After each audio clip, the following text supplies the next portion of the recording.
Xitoyda mana O'zbekistonga qanaqa kirib ketyapti? Hammasi Xitoyda ketdi. Mana yana kelyapti, davomli ularni ketyapti orqagacha.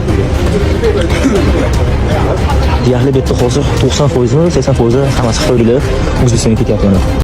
Assalomu alaykum do'stlar, aziz obunachilar, kanalimga xush kelibsiz. Hozirgi kunda ijtimoiy tarmoqlarda qaysidir ma'noda trend bir muammoga aylanib borayotgan Toshkentni xitoyliklar bosdi va boshqa viloyatlarda ham bir qancha viloyatlarda o'zini investitsiyasini kiritib, o'zini bir biznesini boshlayotgan xitoyliklar haqida gap so'zlar va fikrlar, balkim faktik dalillar ham bor.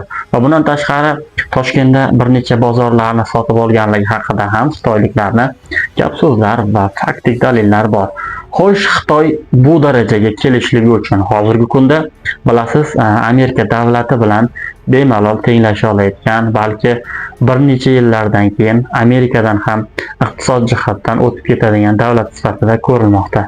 Xitoyning rivojlanishi unaqa bir ko'p yillik tarixga ega emas, ya'ni 40 yil oldin Xitoy unaqa bir qudratli iqtisod jihatdan baquvvat davlat emasdi.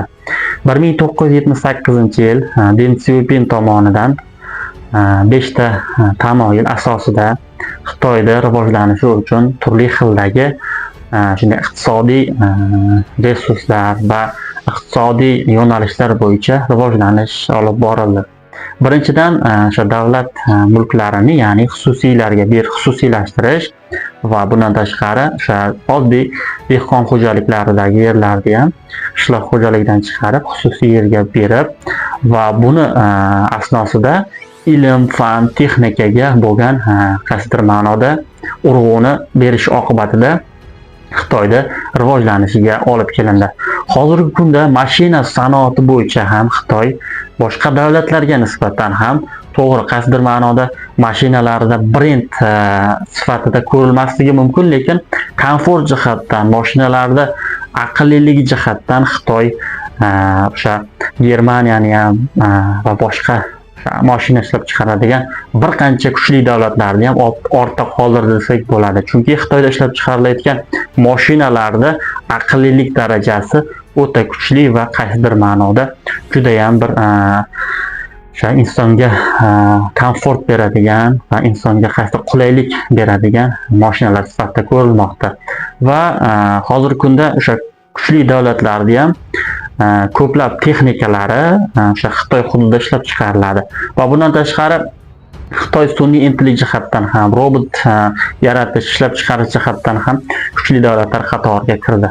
Xo'sh, endi nima uchun 40 yil ichida bunchalik rivojlanib ketdi deyishingiz mumkin. Avvalambor ilm-fanga o'sha urg'uni berganligi uchun va o'sha yerdagi bozor iqtisodiyotini to'g'ri yo'naltirganligi uchun Xitoyda rivojlanishi oldinga intilib ketdi. Xo'sh, endi bizda o'zingiz ko'rishingiz mumkin, qaysidir holatlarda oddiy misol tariqasida aytaman, ilm-fanga nisbatan balki qaysidir ma'noda qulayliklar yaratilyapti, lekin oddiy insonlar holatidan ham aytishimiz mumkinki, viloyat ajratish, odam ajratish, sen toshkentliksan, sen viloyatliksan, sen vohaliksan, sen vodiyliksan, shunaqa oddiy bir inson sifatida ham qaysidir ma'noda bir-birini ajratayotgan, pog'ona qilayotgan paytda Xitoyga o'xshab rivojlanish o'rniga bir-birimizni o'sha irqimizni, pog'onamizni belgilagan, balki o'sha majoziy ma'noda shunaqa holatlar bo'lganligi uchun ham hozirgi kunda bizni ilm-fan jihatdan ortda qolayotgandirmiz. O'shaning uchun agar biz xitoyliklarni o'sha investitsiyasini kiritib, tadbirkorlarimizni o'sha bozorlarimizdan siqib chiqarmasligini istaydigan bo'lsak, avvalambor ilm-fanga o'sha o'qishga va ilmga urg'uni berishimiz kerak. Iqtisodiy jihatdan ham, texnik jihatdan ham nimadir ishlab chiqarishimiz bo'lishi kerakki, o'sha Xitoy ishlab chiqarayotgan mahsulotlar sifatida ham, narxida ham va bundan tashqari shu odamlarga qulaylik yaratishda ham qulayroq bo'lishi kerak. O'sha hozirgi kunda Xitoy agar haqiqatdan ham O'zbekistonda qaysidir ma'noda o'zini bir korxonasini va zavodini quradigan bo'lsa, deylik Xitoydagi bilasiz ishchi kuchi juda ham arzon. xitoyliklarni o'sha joyga olib kelib, ya'ni oyligini berib va o'sha ishlab chiqarayotgan mahsulotimizni bizni tadbirkorlar 10 so'm sotayotgan bo'lsa, ular kerak bo'lsa 1 so'm ham qilib qo'yishi mumkin. Nima uchun? Chunki bozorni egallash. Mana xaritadan ham ko'rishingiz mumkinki, hozirgi kunda o'sha onlayn platformalar ichida ham Xitoyning mahsulotlari birinchi o'rinda ketmoqda. Bu dunyo miqyosida qilib aytayapman. Va bundan tashqari o'sha Xitoydagi har bitta insonda, ya'ni o'qish davomida o'qish tugatyaptimi, qaysidir ma'noda o'qish tugatayotgan paytda nimadir qila olishligi kerak, ya'ni o'qish tugatish uchun. Shunaqa bir kuchli imtihonlar bo'lsa bizda ham va o'sha ilm-fan yanada rivojlansa, yoshlar o'qishi va iqtisodni qaysidir ma'noda rivojlantirish uchun harakat qilsa, qaysidir necha yillardan keyindir balki o'sha bizni ham xitoyliklardan-da kuchli davlat bo'lib ketishimizga Xudo xohlasa ishonamiz.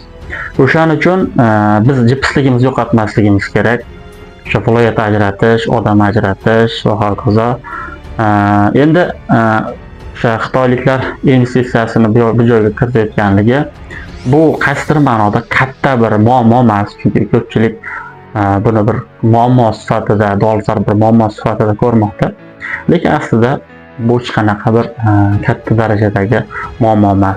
Faqat biz o'zimizni rivojlanishimiz bilan, ya'ni o'zimizni yutuqlarimiz bilan, o'zimiz qaytanga ulardan ham o'sha tadbirkorlarimiz ulardan ham bir yaxshiroq mahsulot ishlab chiqarishga, xalqqa manzur bo'ladigan mahsulot ishlab chiqarishga harakat qilishimiz kerakki, xalqimiz ularni emas, ya'ni Xitoy mahsulotini emas, balki o'zimizni milliy brendlarni, milliy o'sha mahsulotlarni qo'llab-quvvatlashligi kerak.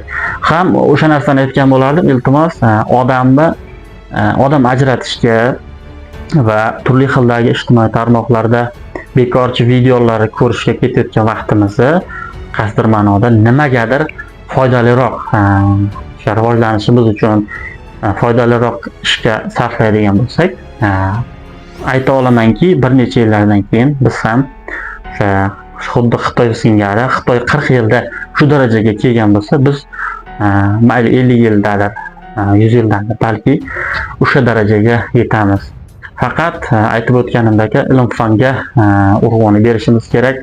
Chunki bizda hali yana Alisher Navoiylar, Al-Xorazmiylar va hokazo olimlar chiqadi. Bu faktik jihatdan ham oladigan bo'lsak, bu narsa bor. Faqatgina o'sha bir mahsulotni o'sha tadbirkorlar tomonidan, ya'ni o'zimiz tadbirkorlar tomonidan yaratilgandan keyin ustiga bo'lgan foydani unaqa ko'p qo'yib yubormaslik kerak. Chunki iloji bo'lsa o'zimizni o'sha xalqimizni o'sha mahsulot bilan ta'minlab, keyin boshqa davlatga eksport qiladigan bo'lsak, bu juda ham yaxshi. Lekin o'zimizni davlatdagi insonlarga, ya'ni o'zimiz fuqarolarga qaysidir ma'noda qo'yiladigan narxni arzonlashtirib qo'yadigan bo'lsak, bizni xalqimiz hech qachon Xitoy mahsulotlarini xarid qilmaydi.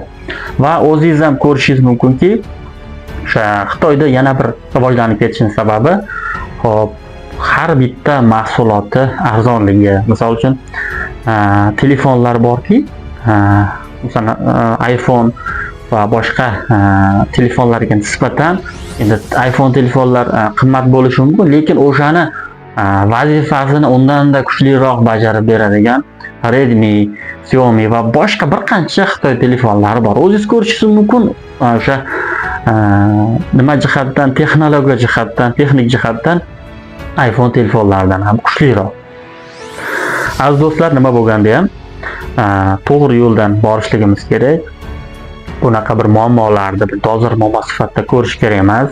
O'shaning uchun ijtimoiy tarmoqlarda ham kimnidir bir fikr bildirganda yoki video qo'yib balki o'z fikrini bildirganda to'g'ri fikr bildirishimiz bilaylik va o'zimiz ko'p kuzatamiz, o'sha o'zbeklar ichida negativ fikrlar, kimnidir qaysidir bir fikriga shunaqa negativ fikrlar bo'ladi. Shuning uchun bir-birimizdan qaysidir ma'noda fikr axtarish, yig'ishtirib, ilm-fanga urg'uni beradigan bo'lsak, bir necha yillardan keyin Xitoydan ham kuchliroq davlatga aylanishimiz mumkin deb o'ylayman. Sog' bo'linglar aziz do'stlar. Videolar ketma-ketligi bo'ladi. Videolarni o'zingiz ko'rib, o'zingiz fikrlaringizni bildiring. O'zingiz ehtiyot qiling, keyingi videolarni ko'rishib qolguncha deb qolaman. Bugun Xitoydan qora nok zakaz qilgandim. Hozir chiqib ko'ramiz, keldimi, kelmadimi. Ketdik. Qora nok. O'zi ham 1 kilo zakaz qildim. Qani shirinmikin ishqilib. Shirin bo'lmasa iklachaga beraveramiz. Ochib ko'ramiz. Nokmida, olmamida, unisi ham esimda yo'q. Olmaga o'xshagan, lekin nok deb yozib qo'ygan edi. Qop-qora rangda, birinchi qop-qora rangda nok. Rostdan ham qop-qora ekan. Bu qaranglar. Xitoydan kelgan qora olmami, qora nokmi mana shunaqa. Mana qaranglar. Nok bo'lsa kerak, yo olmamikin. Qop-qora rangda. Buni yeb yana bir bola bo'lib qolmayman. Odam yeydigan narsamikin bu yo hayvon yeydigan narsamikin? Qani endi buni bittasini ochib ko'rsatib beraman. Muzlatilgan ekan bu. Nok shikilli nok. Qop-qora rangda nok.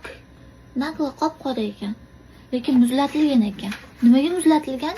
Buni eritib yeyish kerakmi endi? Asoli ustini. Qop-qora rangda nok ham bo'ladimi? Buni nima qilib qoraytirgan ekan? Bo'yaganmikin, ha? Bo'yagan desam qora rang chiqmayapti artganimda. Hozir buni kesib ko'rsatib beraman.